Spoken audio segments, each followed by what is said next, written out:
Buenos días, familia y amigos, sean bienvenidos en esta mañana a compartir nuestro devocional del día.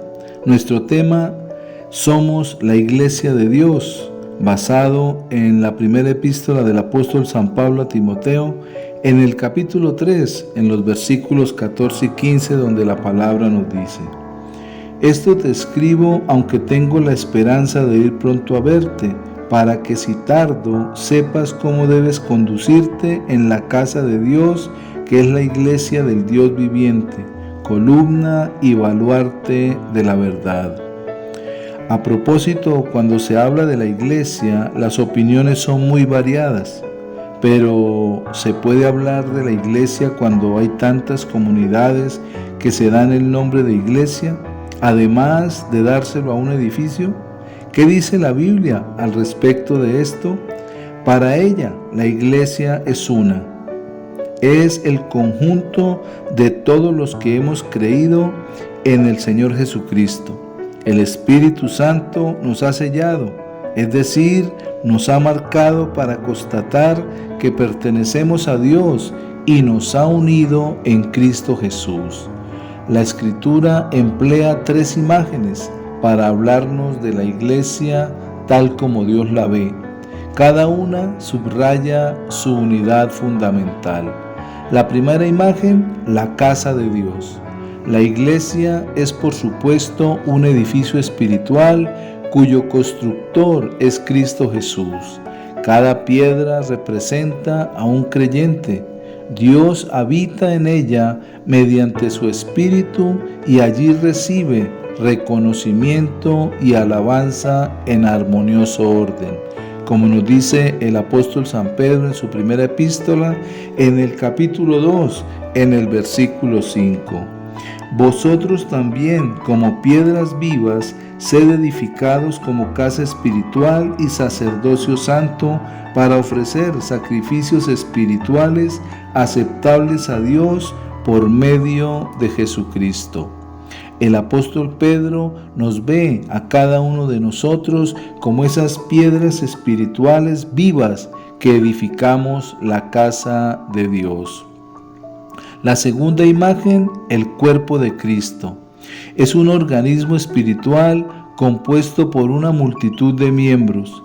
Cada creyente es un miembro unido por el Espíritu Santo a la cabeza, que es Cristo glorificado en el cielo.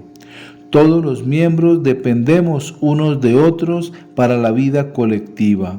El alimento espiritual, el servicio al Señor, las alegrías y las penas, como nos dice la epístola del apóstol San Pablo a los Efesios en el capítulo 4, en el versículo 16, la palabra: de quien todo el cuerpo, bien concertado y unido entre sí por todas las coyunturas, que se ayudan mutuamente según la actividad propia de cada miembro, recibe su crecimiento para ir edificándose en amor.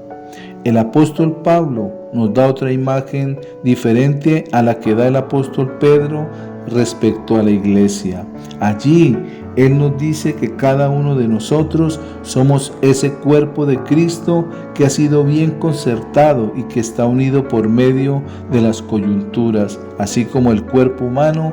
De la misma manera, el apóstol Pablo representa a la iglesia como el cuerpo de Cristo, y cada uno debe permanecer sujeto a la cabeza, la cual coordina todo el crecimiento del conjunto en sí, como nos dice la epístola del apóstol San Pablo a los Colosenses en el capítulo 1, en el versículo 18. Y Él es la cabeza del cuerpo, que es la iglesia, el que es principio, el primogénito de entre los muertos, para que en todo tenga la preeminencia. Aquí vemos cómo el apóstol Pablo también habla de Cristo como la cabeza que coordina todo el cuerpo. Y la tercera imagen que nos habla la palabra de Dios es la esposa de Cristo. Este es el lado afectivo. Cristo dio su vida por nosotros, la iglesia, la ama, la alimenta y la purifica hasta el momento en que se la presente completa y perfecta al Padre. En respuesta, la Iglesia ama a Cristo y se sujeta a Él, como nos dice la epístola a los Efesios en el capítulo 5, en los versículos 25 al 27 y el versículo 32 la palabra. Maridos, amad a vuestras mujeres, así como Cristo amó a la Iglesia y se entregó a sí mismo por ella, para santificarla, habiéndola purificado en el lavamiento del agua por la palabra, a fin de presentársela a sí mismo una iglesia gloriosa, que no tuviese mancha, ni arruga, ni cosa semejante, sino que fuese santa y sin mancha. Grande es este misterio, mas yo digo esto respecto de Cristo y de la iglesia. El apóstol Pablo está refiriéndose como imagen de la iglesia a la esposa de Cristo, la esposa del Cordero, y como una novia preparada, vestida de lino fino para ser esa esposa resplandeciente. El libro de Apocalipsis, el apóstol Juan nos indica cómo la iglesia, la novia del Cordero, está preparada para las bodas, preparada para ese casamiento con el Rey de Reyes y Señor de Señores, como nos dice el libro de Apocalipsis en el capítulo 19, en los versículos 7 y 8.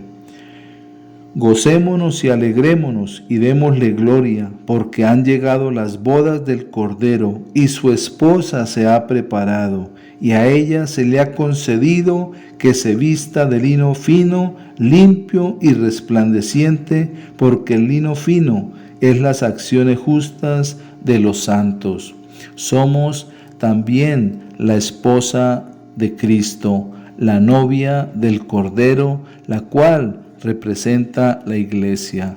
Estas tres imágenes que nos da la palabra de Dios con respecto a la iglesia nos llama a afirmarnos cada día en ella, a ser ese cuerpo, esa casa, pero también esa esposa limpia y resplandeciente para el Cordero, para el Hijo de Dios, la cual es presentada como la iglesia y la reina del cielo. Glorifiquemos al Señor y démosle gracias, porque por su amor y su misericordia es que pertenecemos a esa casa de Dios, a ese cuerpo de Cristo, y somos la esposa de Cristo Jesús. Gracias, Señor, por llamarnos tu iglesia, tu pueblo amado. Amén. Que Dios les bendiga y que pasen un feliz día.